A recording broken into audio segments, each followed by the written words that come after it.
First Corinthians 4:10. First Chronicles 4:10. First Chronicles, as I close our service this afternoon. First Chronicles 4:10. The Bible says, and let us all read together. And Jabez called on the God of Israel. Listen, brethren, the God of Israel is also the God of our time. Ti Diyos ti Israel ti daan atulag, isumot iti Diyos, iti church, iti baro atulag. In the Old Testament, Israel is the nation. In the New Testament, the church is the nation of God. Iso nga datayo nga church, we are the nation of God. And just like Jabez called upon the God of Israel, we call upon the God of the church. And Jabez called on the God of Israel saying, "Oh, that thou wouldest bless me indeed." Pintas na karanag na. "And enlarge my coast, and that thine hand might be with me, and that thou wouldest keep me from evil, that it may not grieve me." And God granted him that which he requested. Heavenly Father, thank you for the prayer of Jabez. This afternoon, for the next few minutes as we close, we would like to learn the ingredients of his prayer. The amazing part of the story is when the Bible says on the last part, and God granted him that which he requested. This is our simple request to you, dear God, the prayer of Jabez. Bless us now in Jesus' name. Amen. There are three parts, okay? Or there are three parts of the prayer of Jabez in First Chronicles 4 verse 10. Number one that I would like for you to know is the description of Jabez, or Jabez's description. What is the historical background of Jabez? Anat kayat nga sa uwan kakabsat, tinagan ni Jabez. Do you know the meaning of the name Jabez? It means sorrow. Ladingit kakabsat. It is not a very good name. It is not a very interesting name. Agasam no iti impanagan ni nanang mo king kakat ladingit. Unos ti biyag mo kakabsat, ti pangnagan ti tawaging ka, oy ladingit. Paunay nga nagan ng kakabsat. The meaning of the name Jabez is sorrow. No agtest ka, agasam, no agtest ka, tinagan mo, ladingit. No ti apelyedom kumakat, de la Cruz no, Juan de la Cruz kunam, ladingit de la Cruz, paunay kan. Isursurat mo pela tanagan mo kakabsat, nakamirduot kan, ladingit de la Cruz. Unuhaan, timpanagan ni nanang mo king ka, kunana, tipanagan ko king ka anak ko, kat sakit tanagan mo. Kunada kita friends mo, kunada, uy sakit, kunada king ka.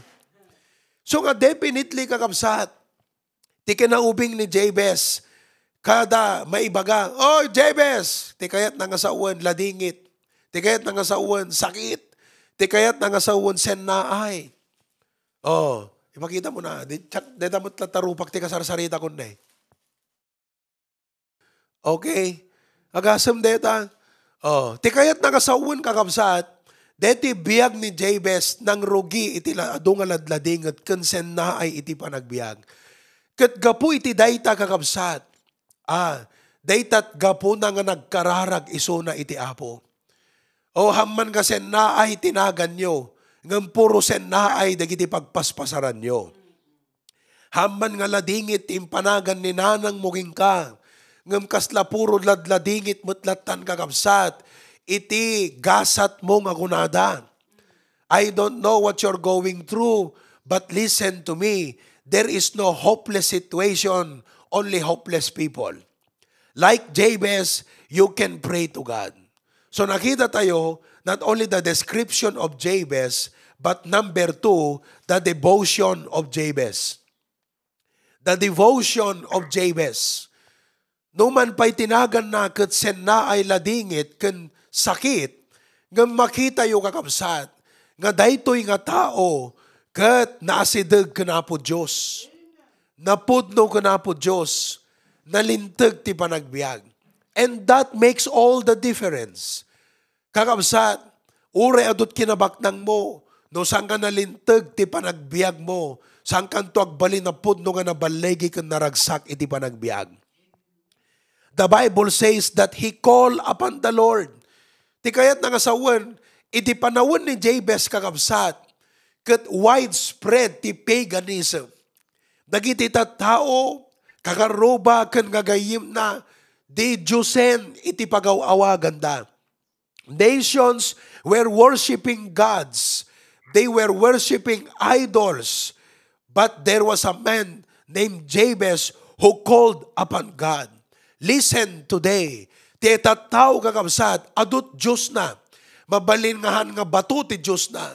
Mabalingahan nga nakitikitan nga kayo ti Diyos na. Ngam ti Diyos na kwarta. Haano na makigimong, gaputa ti kwartanan ti Diyos na. Haano nagkararag, gaputa aduk kwartanan. Kaslahan na masapsapulan ti Diyos kakabsat.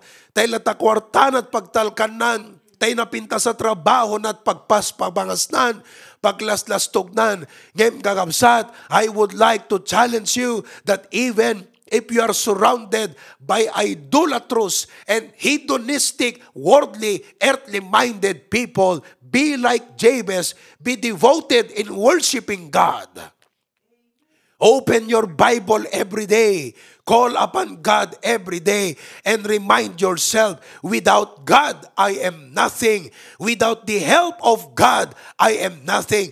And whoever I am, wherever I am, whatever I have is because of God. Ado tao nga makalipat ti Diyos, agabrod lang, dinamo ni Apo Diyosan. Makaramanlat umuna nga tseke, hanamo ti Diyosan kakabsat, nakalaslastugan. You know, iso nga nagpritsak di MMSU, di first point, 4 things you need to remember on the occasion of your graduation day. Number 1, remember that your life and your achievements are God-given. No man is a self-made man. You should not be proud of what you have. And number 2, the goal of life is to serve. Oh, titao nga min talabagin na pampanunutan na kakabsat. The more you have, the more God expects you to help. Because to whom much is given, much is required. Life is a stewardship from God. It's not yours to be selfish. It's God's and for you to serve Him with your life. Oh, iso nga ni Jabez kakabsat, adakas nga devotion iti puso na. Iso nga na imbag ti Apo, tauri adakay ti adayo, ada church tayo kat adakas to yung online, nga kanayo na mangipalagip kada kayo, no anyat pod no nga kay papanan ti panagbiag, kano siyasin no ni Apo Diyos kada tayo, hamulip-lipatan no sinno ti Diyos iti biag mo. Don't ever forget who God is in your life. He's not only your creator, He's your Lord, He's your master, He's the giver, He's the one who gave you all the opportunities, and He deserves your praise, your worship, and He deserves the glory due to Him. Nakita mo nito? He was more honorable than His brethren, kung ano iti Biblia kakapsat. Oh, you see that? Number 3 and last, not only the description of Jabez, not only the devotion of Jabez, but number 3, the desire of Jabez. The desire of Jabez.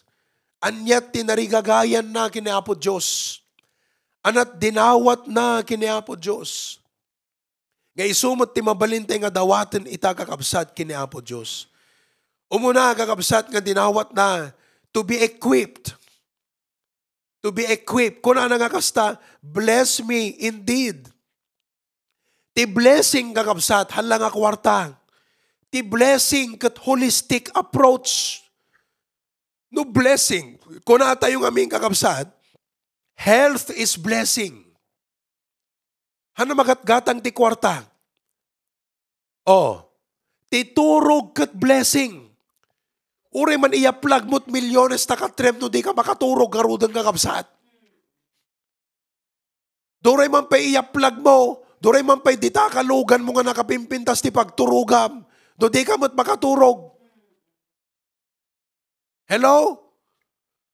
Nawatan nyo kakabsat? Oh, nagadot ta tao nga gagasta. Duray man pa iaplag mo amin na dolyares di takatrem no di ka mo't makaturog. Ti kwarta sa namagatang ti turog. Oh, peace is blessing. Tal na. Adot tao kakabsat nga awan tal na't panunot na, puro pulkok. Parikot. Dukot. Oh, kita man tarupa ta kaabay mo ita. Deta la pa nag-iisem nan kakabsat, blessing nga mag-iisem. Dati kita itatao ko namkat, nakasirseryoso. Good morning. Good morning, Brad. Good morning. Ag-iisem ka ba ta, brother? Nakaisem akong, Brad. Isem na kan di jayang kakabsat. Ano gusto ta ko nak? Ti blessing, holistic approach. Ti amo ti tao nga blessing kwarta lang. Amo no apya kwarta lang because it is actually a very significant part of men eh. You cannot go around without round because that's the biggest need. But listen, ti kwarta, may isa lang kadagiti blessings, ti apo, tandaanan nyo deta. Iso nga di nagkararag ni Jabez kat kunana, bless me indeed, kunana kakabsat. Ti kayat na nga sa 1, James 1:17. Ikambil mo man ta James 1:17. Surat yun ta James 1:17. Anak kunana, every good gift and every perfect gift is from above. Oh, kunana di Bible, no good thing will he withhold from them that walketh uprightly. Uray man na kwartam no puro lidaan mo't kakabsat. Kita nyo di Proverbs 10:22. Proverbs 10:22. Kabil mo ta Proverbs 10:22. The blessing of the Lord, it maketh rich, and He addeth no sorrow in it. Oh, ti usto nga kinabaknang han nga liddaang. Ti usto nga kinabaknang ragsak. Talna. Ornos. Talingan. Contentment. Godliness with contentment is great gain. Uray deta sweldom ket eksakto umanay ag sobrat sang kabasit. Makaurnong kamat no dalaket panakap nagtapusom kakabsat. You will feel more blessed than the person who is earning so much but never happy with his earnings. You will feel more blessed. The blessing of the Lord, it maketh rich, and He addeth no sorrow in it. It's about time that you understand the real meaning of blessing. So when you say, Lord, bless me, indeed, tika na nga sa unti indeed, talagang ka blessing. Oh, nagpintas sa trabaho nga, so di ka mo makapagserbi ti hapon. Blessing nga rod.